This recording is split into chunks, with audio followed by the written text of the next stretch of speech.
Friends, colleagues and listeners, here we are, another podcast session. Got a great guest again, and the gentleman I'm talking about is Diarto Aalders. And Diarto is a lecturer and team leader at the Aviation Academy in Amsterdam. So Diarto, lovely to have you on board, sir. Thank you very much, and lovely to be here. Thanks for the invite again. Yep. And I got to say, if I had a hat, I'd take it off to you.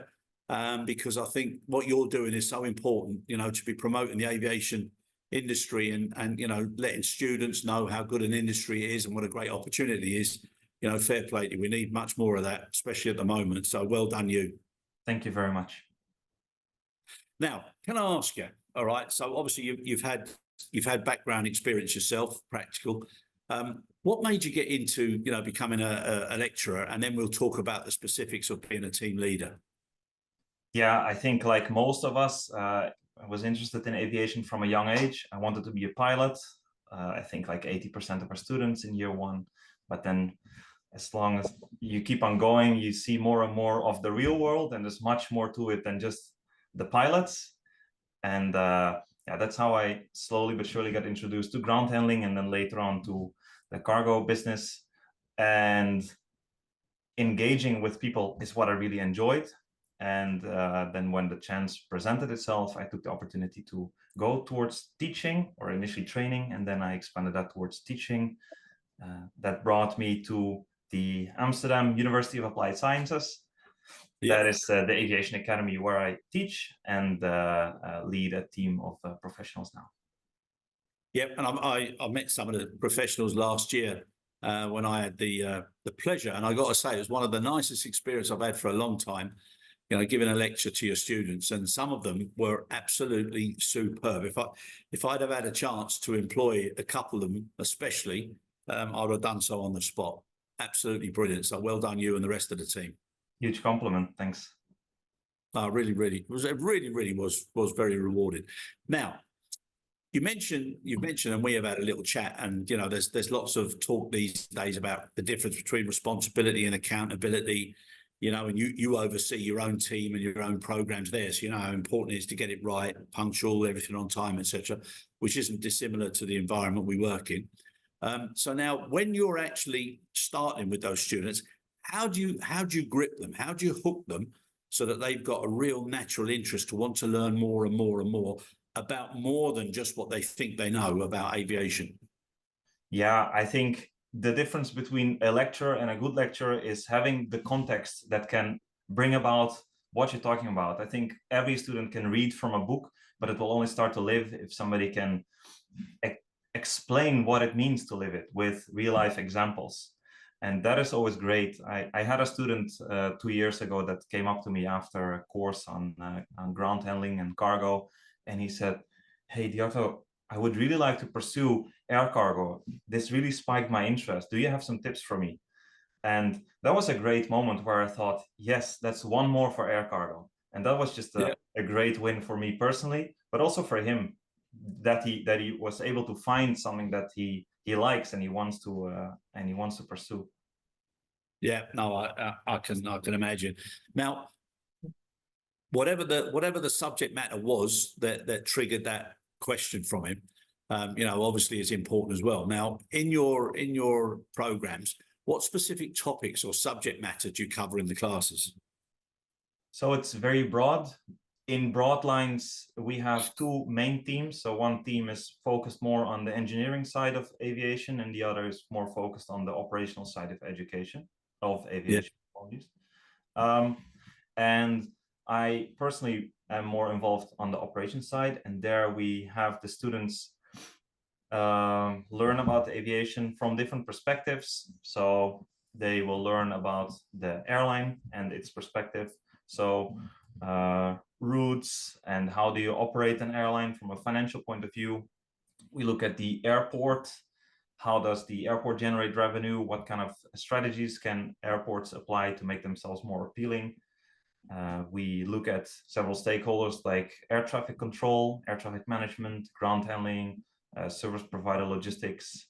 And on top of that, we do like the more professionalization kind of topics. So how do you perform a research? How do you write well? How do you develop yourself, so you're of an asset to the industry and not just a student that knows several things. So very broad, and I think that makes it a good palette for students to then pick and choose what they like the most to pursue then afterwards. Indeed, indeed. Now that's obviously one side of the coin, and then you look at the obvious other side of the coin.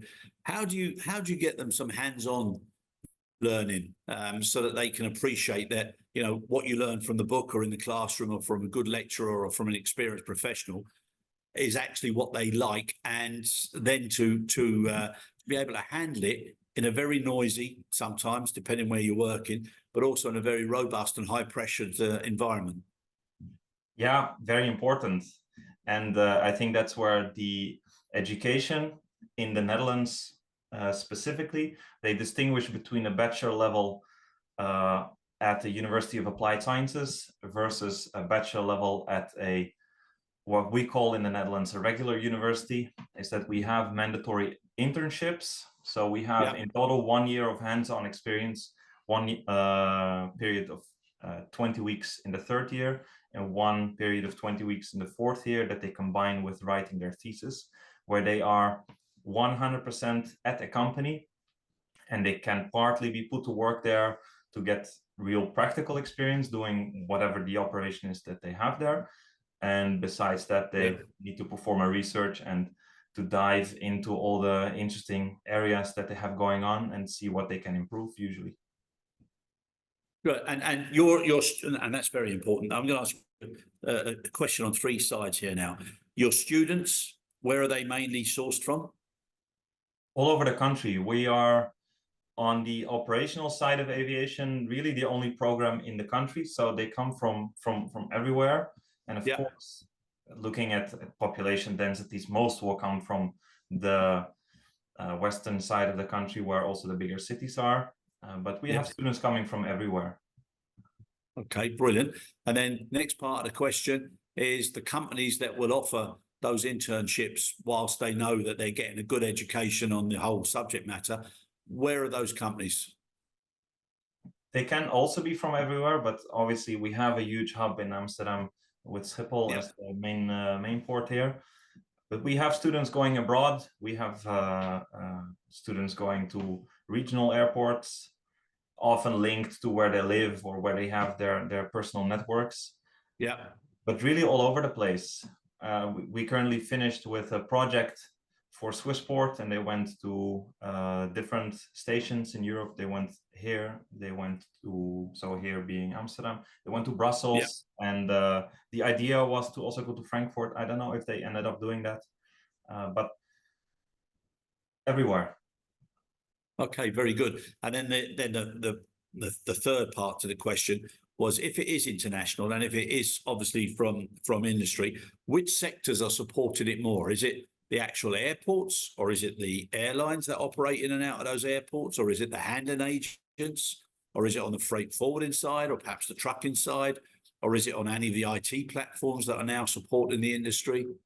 I think it's mostly the airlines and the companies servicing the airlines, such as the ground handlers. Okay. I think they are the most accessible for students, given that they're usually international players. Yeah, and they get real hands-on experience. Some students, yes. Some students, less. It depends on the company.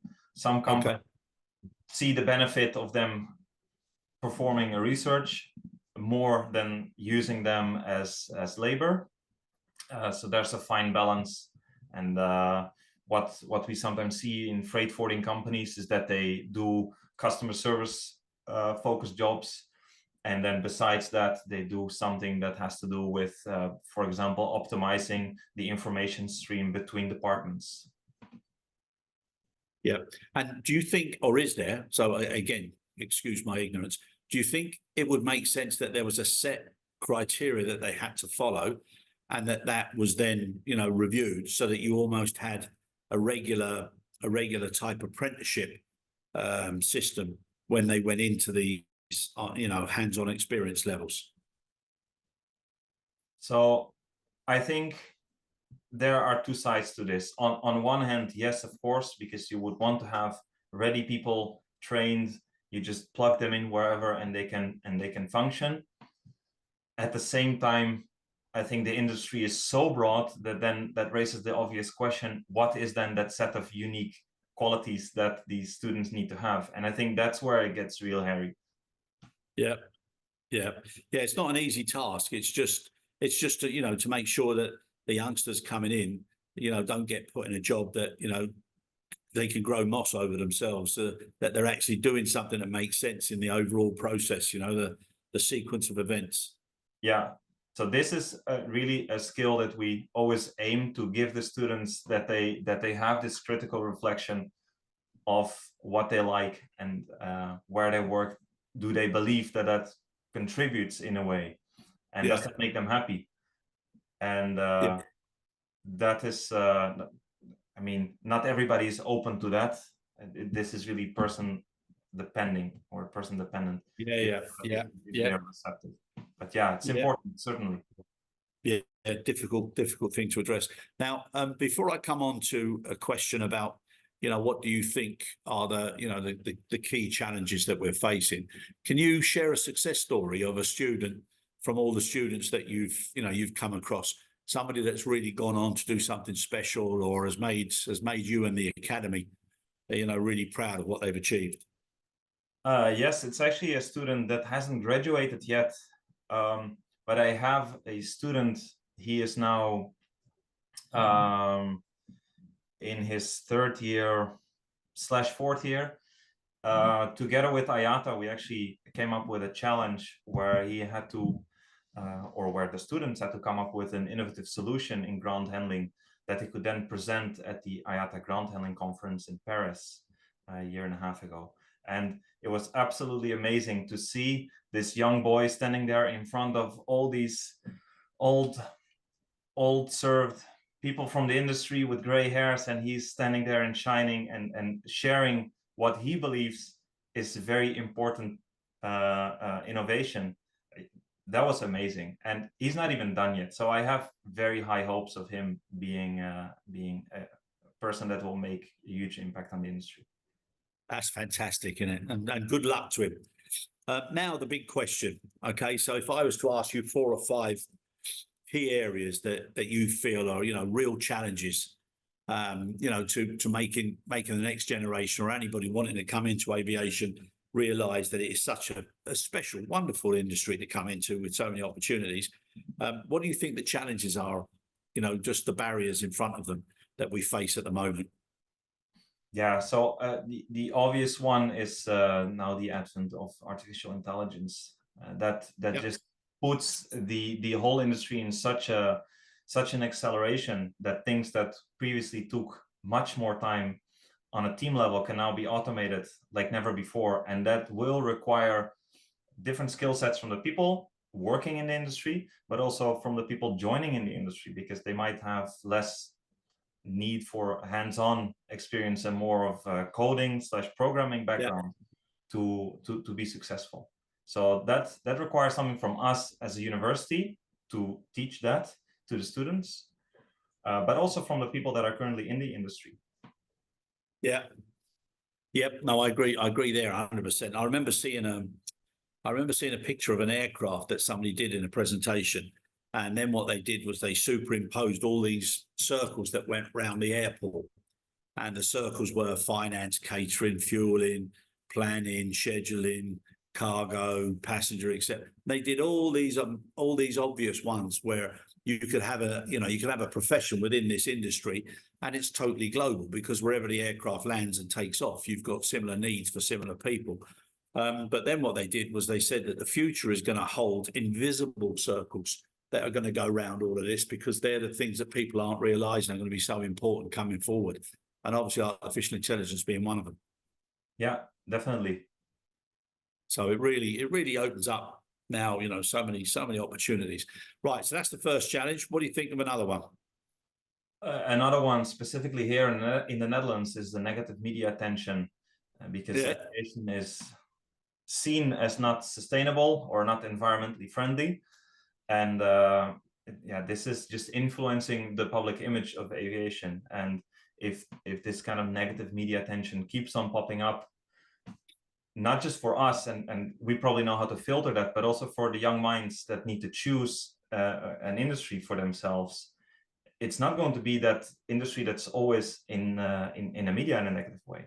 So that is really a shame, because I think we are making so much, putting so much effort into making the industry more sustainable, and it's very short-sighted to say there's a lot of pollution and therefore we should end it. No, we should put more resources towards making it more sustainable. It's the exact opposite.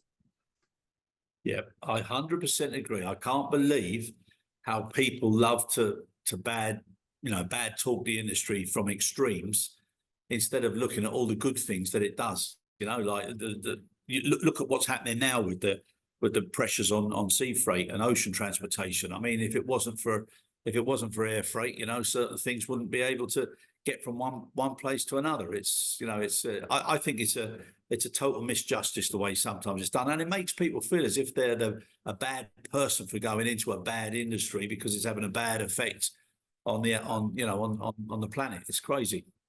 Yeah, it's really a shame.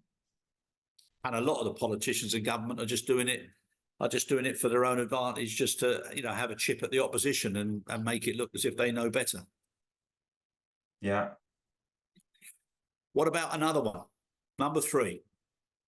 Yeah. So number 3 is how do we use training, and how do we program what an employee needs at the moment that he needs it? Because from my own experience, what we do is we look at a big matrix and we see, in this job role you need to know this, and I mean, for good reasons that these people need to know this.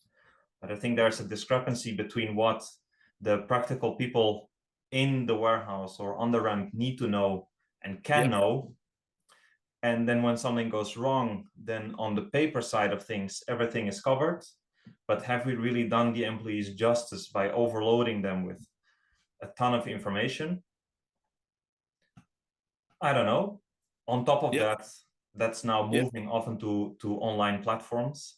And I have seen other people finish courses for not themselves.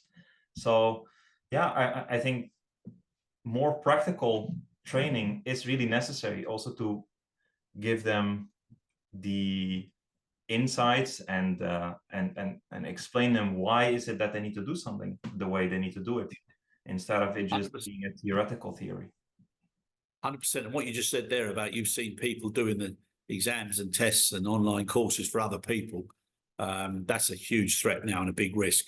And the other area we were talking about, you know, you can have people that do great in the, you know, whether it's online or whether it's in classrooms, etc., and they've got a great memory, so they will pass the test and get a good score. But you put them in an environment that's noisy, things are going on, and it completely throws them. So the practical balance, I think, is something we've got to focus on moving forward. And I think that's where you really enjoy being in this industry. And we spoke earlier before coming on, and I've experienced some guys when they said, okay, yeah, this is great, but you have to do that when you're in a warehouse with forklifts around you and other equipment. And it just beggars belief that somebody would think that you can get a job without actually having the experience of working live in what is sometimes a very harsh environment. Yeah, harsh and not it's dangerous as well. I mean, dangers are everywhere. I haven't been in the industry for decades, but I have seen too many incidents, and it can all be prevented. Yep, and it has to be prevented, and that's again from a more practical perspective. Now, can I throw one in? Safety. What's your opinion? What's your opinion on where we are now with safety and how important that is? Because there's no amount of courses and education and various programs and certifications, and they're all being done. And I don't want to be negative, because I think without them we wouldn't have a positive framework for safety. But a lot of it now is being tick box, and it's complacency. And again, it's having people under a lot of pressure in the real world, and these tick box exercises are not doing anybody any good. And I think it's time now where, you know, people get get checked out on a regular basis just to make sure that they're up to scratch. You know, it's a little bit like having a regular health check. Yeah, I think you said it all there, that it was a nice bridge from what I said, that dangers are everywhere, really. Yeah. And people need to be made aware of that. And learning about the dirty dozen is a nice start, but that is not practical for somebody to understand. I need to be mindful of a forklift having sharp and long rectangular metal spikes in the front that will just knock my legs off if I don't pay attention. Yep.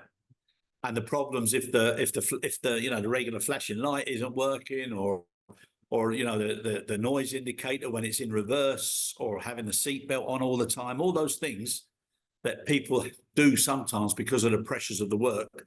And you know, it's no good having a would have, should have, could have after somebody gets injured. No, and it's actually something that I see with post-delivery people as well, that they buckle their seatbelt but then not sit behind the seatbelt, but have the seatbelt behind them so they can get in and out really fast. Yep. There needs to be some kind of a culture where people understand that that is not okay, which I'm sure they, in the back of their heads, know, but the pressure of the operation now always overrules that. And that is painful, because that will only lead to incidents. Yeah, no, totally agree. And then dare I throw another one in, so that we've covered 5 points, which would be like the attrition, you know, and how to keep people now and how to make sure they stay. And obviously in your position as a lecturer, that covers a lot of things. Most people these days, they only want two things: to increase their own personal asset value and earn more money. And then they sometimes forget that, you know, a nice working environment, a positive approach from the company that you work for, good managers, and dare I say, if you can get good or great leaders, it adds so much more to your own personal day, which at the end, you know, at the end of every day, most of us, we have to work to live. It's not the other way around. So, you know, what do you think? How do we start, you know, making people want to stay longer in this business of ours? Yeah, that's a great question. And I think that ties in with the challenges that we see that also bring about opportunities. And what kind of real innovation has really taken place in the aviation industry in the last 30, 40 years? Not that much. So now with new technologies like artificial intelligence, I think we can also source a whole new area of interest for people, to give them reasons why the aviation industry is actually super interesting to work in. And that hopefully will prevent people that now decide, instead of working on a rainy ramp, I will work in a distribution center of the local supermarket, that they appreciate the innovation, and that they appreciate big electrical airplanes or whatever technologies may come about, that they become proud of working in aviation again, rather than just seeing it as this is what pays the bills.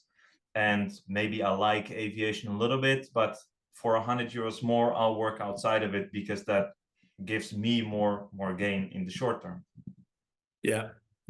No, I agree. And it's, you know, I'm saying there's a lot to be done, and there's always a lot to be done. But at the end of the day, it's, you know, it's a fantastic business, because it lets you, if you want, you know, go anywhere in the world and replicate what you could do well wherever it was you started, or, you know, got your foot in the business. It's a wonderful thing.